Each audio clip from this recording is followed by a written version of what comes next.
Pero hasta ahora se había perdido estas tesis sobre cultura popular del viaje romántico, se habían confundido con la salvaje florescencia de lo pintoresco y se habían identificado con los intereses y los modelos del casticismo.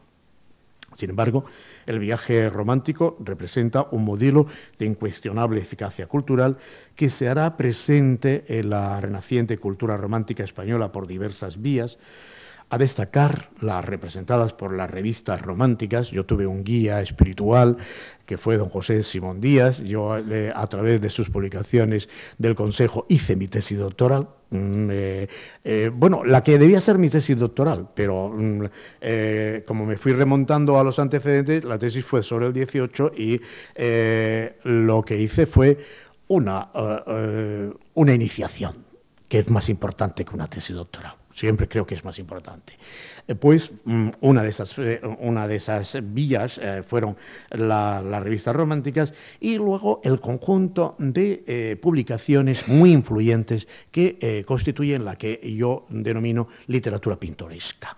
Estas que llevaban a todos los hogares el paisaje y la arquitectura y que fueron probablemente una de las grandes fuentes para el conocimiento moderno de la arquitectura, de las tesis de la arquitectura romántica, de la arquitectura del romanticismo. Los viajeros, por una parte, impulsan una renovación artística, como es sabido, generalizan modelos y discursos estéticamente modernos, como los que representan el paisaje, el patrimonio arquitectónico y la observación de tipos y costumbres, con una poderosa capacidad de secularización. Yo siempre pregunto, como no se explica casi nunca ni la Ilustración ni el Romanticismo en las clases universitarias, yo pregunto a los chicos si no han reparado que hay un momento en que desaparecen las vírgenes y los ángeles y los rompimientos de gloria y aparecen pues unos tipos con catite. El catite es lo que me separa a mí del costumbrismo. Yo no entiendo cómo alguien pudo ponerse una ensaimada de sombrero, ¿no? Es un tocado que me resulta incomprensible, ¿no? Bueno, pues realmente ese poder de secularización es real, de secularización de la imagen. Al tiempo, insisto, que por otra parte, es lo que la otra cara del viaje, extienden un pensamiento antimoderno. El viaje practica un pensamiento opuesto a la modernidad. Ahora veremos en qué sentido. España, desde 1814, es una sociedad política entregada a la crisis, sin la menor influencia en Europa, con un imperio en descomposición. Las potencias, perdida la memoria de la antigua hegemonía, ejercen una suerte de interesado protectorado sobre un país expoliado y empobrecido tras la Guerra de la Independencia y librado a las guerras intestinas. De hecho, además, las potencias apoyan, según su conveniencia, a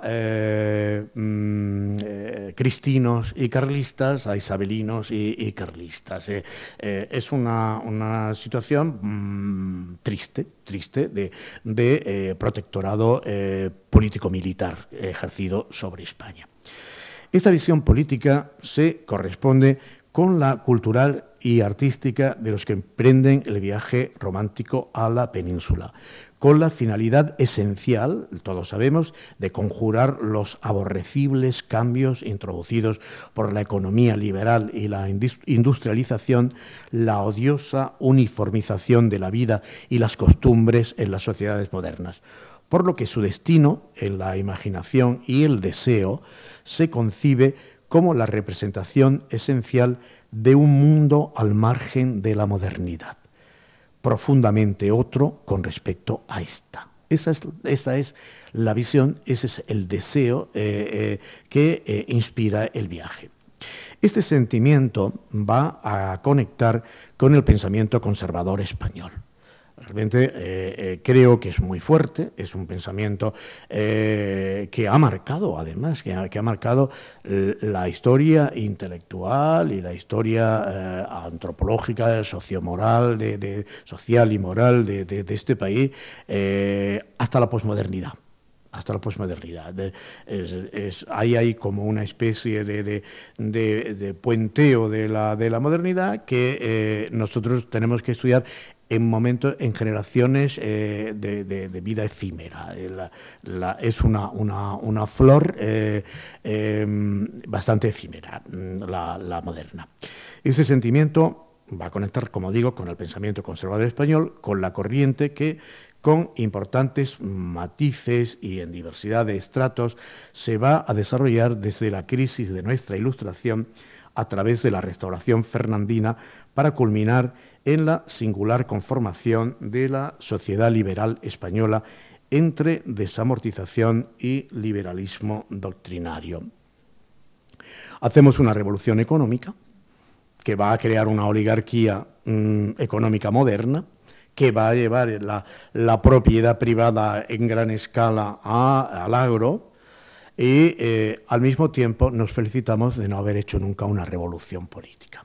Esta es la situación. Qué felices somos en este país donde la hidra revolucionaria no ha venido a inficcionarnos y que a gusto estamos con esta macropropiedad que nos ha venido por la vía de una revolución que ha normalizado el mercado.